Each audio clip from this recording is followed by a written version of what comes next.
What's up, guys? Sage Chino here. So in this video, I'm going to teach you about a 6-step SMC strategy that you need to know, right? Learning the smart money concept in a 6-step process, right? So the rules to this concept goes like this, right? So we have some rules that we use in this strategy. We have some rules that we use in this strategy. Rule number 1, right? What we should do in this strategy. Number 1 is to identify. We want to identify the market trend.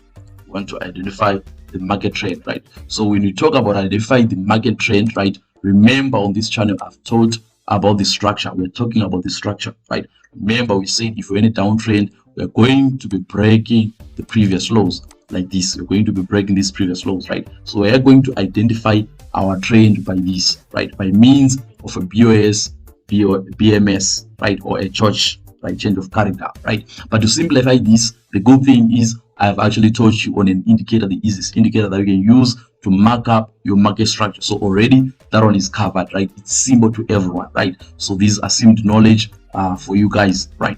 Then the next step that we're going to take there, that happens to be step number 2, right? We're going to mark our POI, right? Mark our POI, right? So on marking our POIs, right, we are going to be using order blocks, right?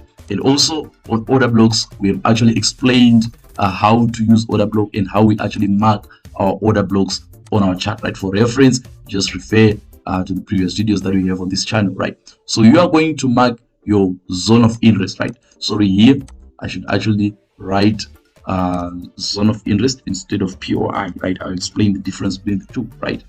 Right, you're going to mark your zone of interest. So your zone of interest, we prefer the zones of interest that are actually at the extremes, right? But in the case that we have other zones of interest that are within that area, we can consider them and we can take them for our trades, right? Then step number 3, we are going to do this. Step number 3, wait for the market to give you a corrective move, right? In this corrective move, we are going to consider corrective moves that happens in this form, right? This is a secret that I'm going to show you right on this video. So wait patiently, watch till the end, still you see how I apply this strategy on the corrective move, right? You wait for an ABC, right, or A, B, C, D, E pattern. So you're going to shift to a lower time frame, and on the lower time frame now we are waiting for a lower time frame. What?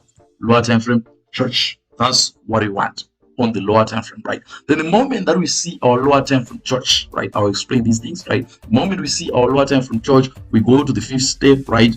5th step, we are going to mark our what? Our POI. We're going to mark our POI on the what? On that very lower time frame, right? Then the last stage on that, we are going to enter our what? Enter our trades. Using what? Using candle confirmations like this, right? So basically that's our 6-step process that we're going to be applying in this concept, right? Very easy steps, right? So we have said here, you see your BMS, you mark your BMS, right? Then you're going to mark your zone of interest using order blocks, right? Using order blocks, right? Then after that, go to the 3rd step where we are going to wait for a corrective move, right? And I've said the corrective move is going to happen in these two forms, right? Either you are going to get an ABCD pattern, right? Or you are going to get an ABCDE pattern, right? It's always in a 2-wave or 5 complete wave, right? Here we apply Elliott waves, right? But I'm going to simplify everything for you. It's going to be simple, not complicated, right? So you're going to wait for this move, right? It's either going to be an A, B, then C move into the zone, right? The moment they tap into the zone of interest with your C move, then you're going to shift to the lower time frame, right? So this move is created to create a liquidity. That's an inducement move, right? If it is not going to happen in the ABCD move, then it will happen in the ABCDE move. Very simple. Let me actually show you how to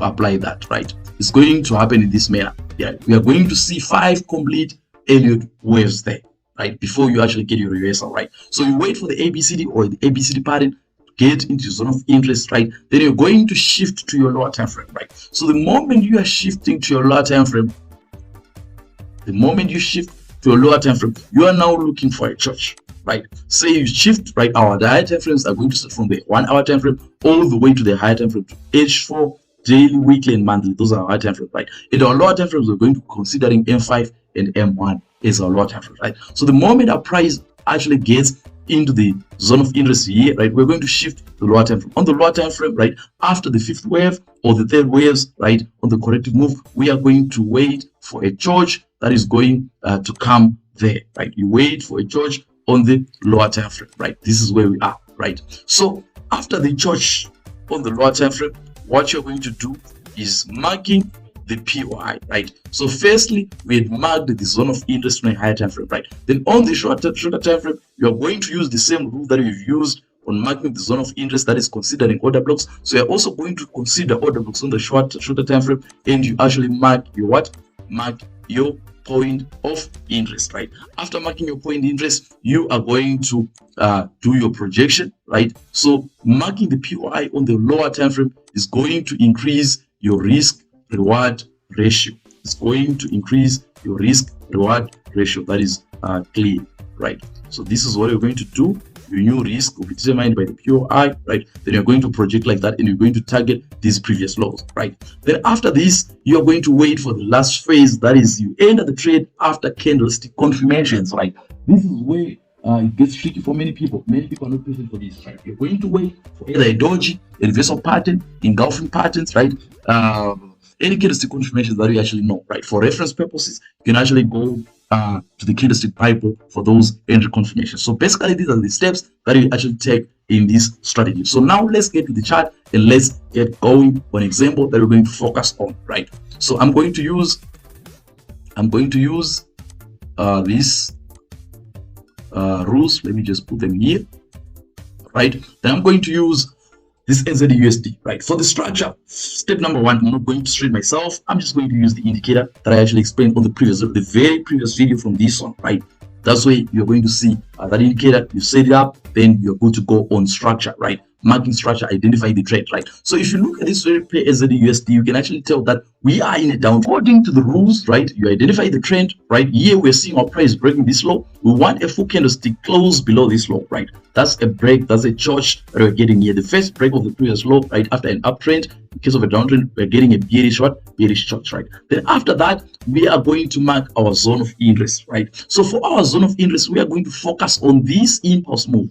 You focus on this impulse move, right? So this is what you're going to do. You are going to look for the zones of imbalances or the zones of inefficiencies, or let me say zones of FVG fair value gaps, right? Zones of fair value gaps, right? So if you look right from the bottom, right? So the first thing you actually look at premium and discount, but I'm not going to cover that for now, right?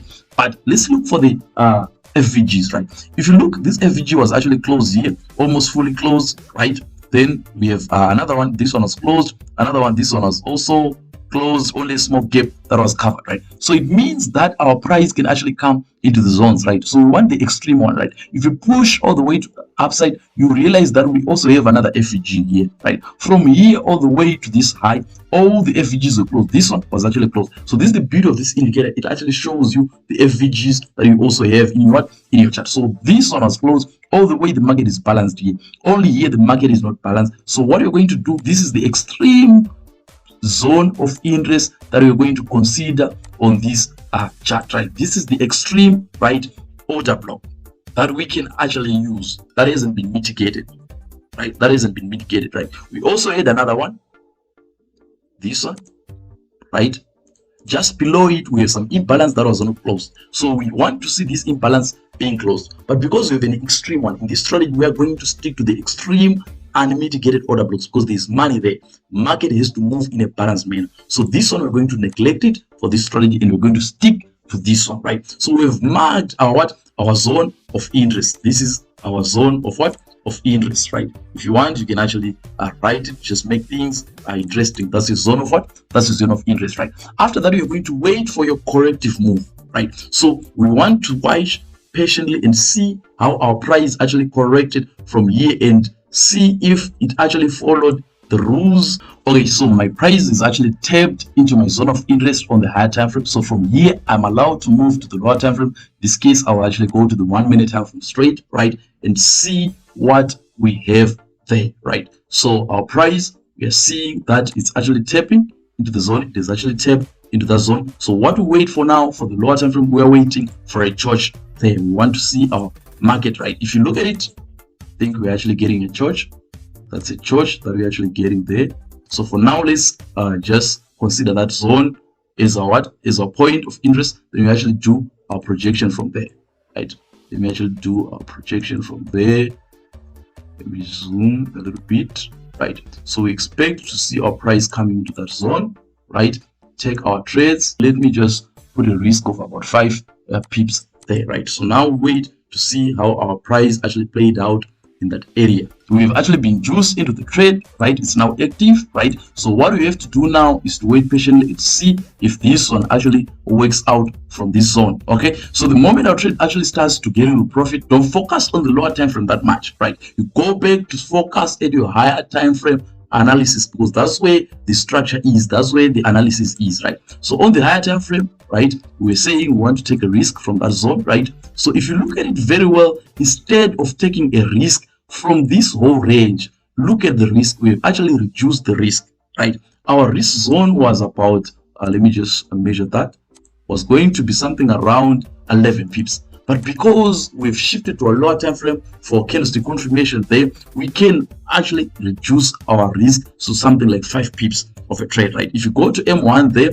on the candlestick confirmation, I've actually forgotten there. If you look at it in our zone of interest, let me remove this. This was actually our zone of interest. In our zone of interest, we actually got an engulfing candle. This was good enough to work as what? As our confirmation. So our entry was going to come there after the close of that engulfing candle, right? If we zoom, you can actually see that engulfing candle. After that engulfing candle, then our price is now moving in our direction, right? Then after that, like I said, just go to your 1 hour time frame, right? Just go to your 1 hour time frame and wait to see how our price actually plays out, right? Then in terms of our targets, right, this is a low, right? So we can put some pips inside this zone, right? And we can use that as what? As our TP number 1, right? You can just level the TP1, right? That's how I get my take profits, right?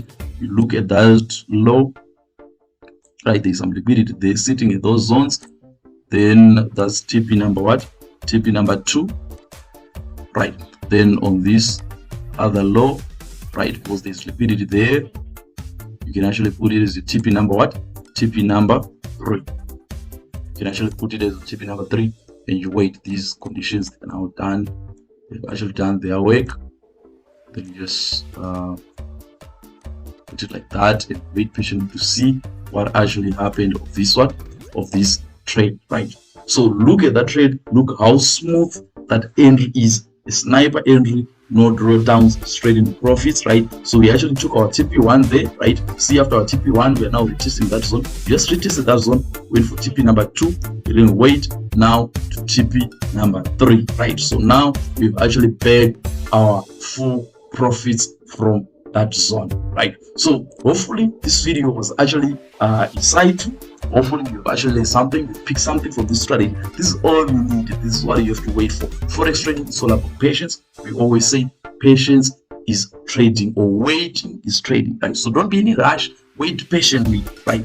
Wait patiently to trigger your entries. Wait for the entry trigger on lower time frame confirmations, candlestick confirmations. After doing all this process, if you follow this process, I actually guarantee you good results, right? This is all from me. Say each time I'm signing out.